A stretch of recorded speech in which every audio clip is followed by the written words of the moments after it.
دا message media channel. اس channel پر آپ کو مختلف علماء کرام کے لائیو بیانات، نعتیں، مشاعرے دیکھنے کو ملیں گے۔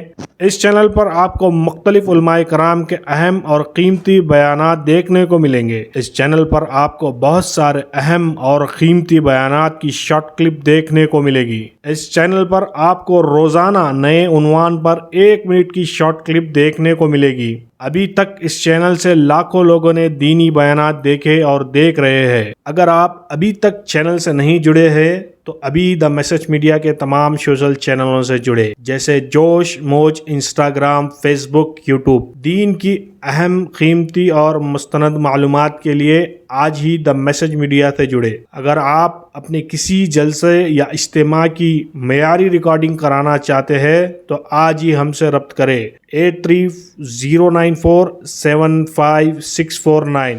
نکاح بیوگان۔ حضرت قاسم نانوتوی رحمۃ اللہ علیہ جو دارالعلوم دیوبند کے بانیان میں سے ہیں، ہمارے اکابر بھی بڑے عجیب سنت کے عامل اور لما تقولون ما لا تفعلون کے مصداق نہیں تھے، بلکہ جو بولتے تھے پہلے اس پر عامل ہوتے تھے۔ حضرت نانوتوی نور اللہ مرقدہ کا ایک جگہ بیان طے ہوا نکاح بیوگان پر، بیوہ عورتوں کا نکاح کروانا۔ اس پر جب ان کا بیان طے ہوا تو ان کے گھر ان کی بہن تھی جو بیوہ تھی اور ان کا نکاح نہیں ہوا، تو حضرت نانوتوی نے پہلے اپنی بہن کا نکاح کروایا، اس کے بعد جا کر نکاح بیوگان پر بیان فرمایا۔ پہلے نکاح کروایا کہ میں جا کر جو بات کہوں تو اس بات کے کہنے میں اثر پیدا ہو، اس لیے پہلے اپنی بہن کا نکاح کروایا، اس کے بعد جا کر کے اس عنوان پر بیان کیا۔ اگر مان لیجئے کہ قدرت نے ہم میں سے ہر ایک کی اجل طے کر دی ہے، کتنا جیے گا، کب مرے گا، کتنا رزق ملے گا، نیک ہوگا کہ بد ہوگا، یہ ساری چیزیں پہلے سے طے ہے۔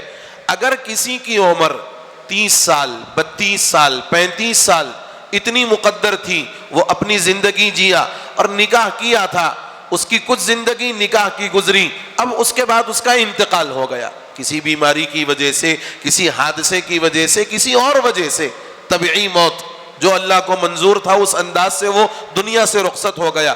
اب جو اس کی بیوہ ہے، اس کے لیے اسلام کا کیا نظام ہے؟ اس کے لیے کوئی حل ہے ہمارے پاس؟ اسلامی معاشرے میں کوئی حل ہے اس کا؟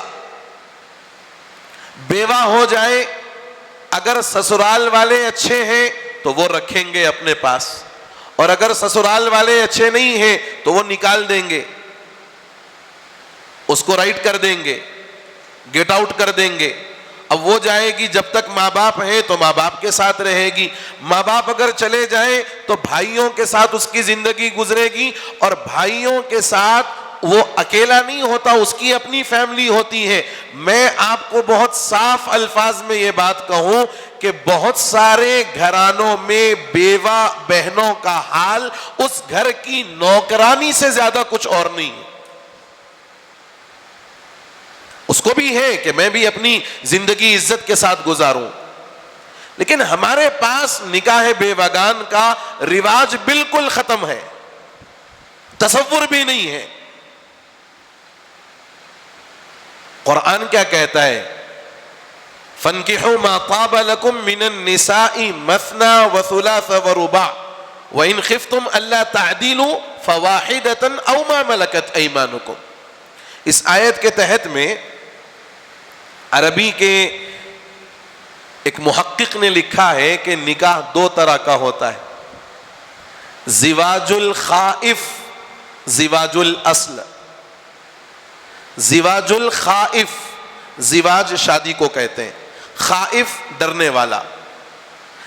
زواج الخائف وہ ہے جو ایک پر اکتفا کر کے خاموش ہو جائے۔ کیوں؟ قرآن کیا کہہ رہا ہے؟ فَإِنْ خِفْتُمْ أَلَّا تَعْدِلُوا فَوَاحِدًا۔ اگر تمہیں اندیشہ ہے کہ تم عدل نہیں کر پاؤ گے تو ایک پر اکتفا کر لو۔ لیکن قرآن نے بیان جو شروع کیا ہے فَانْكِحُوا مَا طَابَ لَكُم مِّنَ النِّسَاءِ مَثْنَى، سب سے پہلے اس کا حکم دیا کہ کم سے کم یہ ہے، اور اگر گنجائش ہے وَثُلَاثَ، اور گنجائش ہے وَرُبَاع۔ یاد رکھو کہ نکاح کو اپنی خواہش نفس کی تکمیل کے عنوان پر مت کرو۔ اگر دوسرا کر رہے ہو، تیسرا کر رہے ہو، خواہش نفس کی تکمیل کی بنیاد پر مت کرو، بلکہ اس عنوان پر کرو کہ اللہ نے مجھے صاحب استطاعت بنایا، گنجائش دی ہے، میں کسی کے لیے محافظ بن سکتا ہوں، کسی کے لیے سہارا بن سکتا ہوں، اور اس کے ساتھ وہ تمام کام کروں گا جو اپنے پہلے گھر والوں کے ساتھ کر رہا ہوں، عدل کے ساتھ۔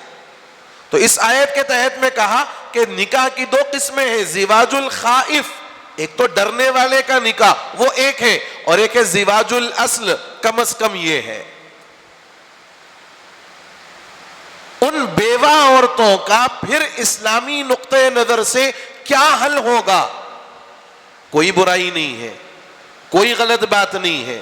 اگر اپنے اندر استطاعت محسوس کر رہے اور عدل کو قائم رکھ سکتے ہیں تو ضرور اس چیز کو آگے بڑھانے کی ضرورت ہے، ضرور اس چیز کو آگے بڑھانے کی ضرورت ہے۔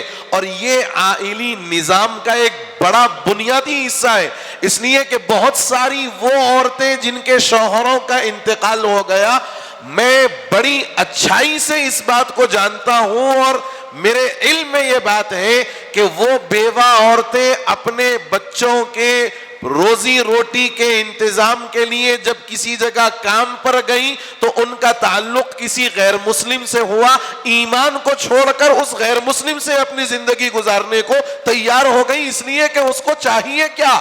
اس کو چاہیے کہ عزت کی کچھ روٹی مل جائے، چھت مل جائے، وہ اس کو دینے والا غیر مسلم مل گیا، وہ جانے کو تیار ہو گئی، ایمان بیچنے کو تیار ہو گئی۔ ایسے کئی ہیں، آپ حضرات کے بھی علم میں ہوگا۔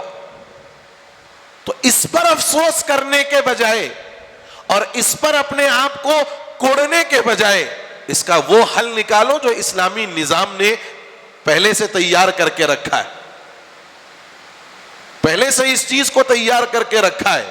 اس چیز کو آگے بڑھانے کی ضرورت ہے، اور یقین جانے جو نیک نیتی کے ساتھ اور اللہ کی رضا کے لیے اس عمل کو انجام دے گا، یقین جانے اللہ کی طرف سے یقیناً برکتیں آئیں گی۔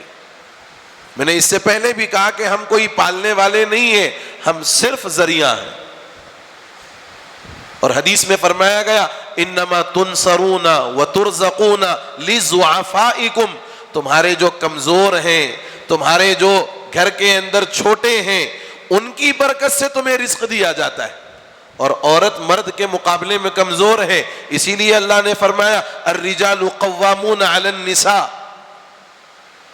کہ مرد عورت پر قوام بنا کر پیدا کیا گیا ہے۔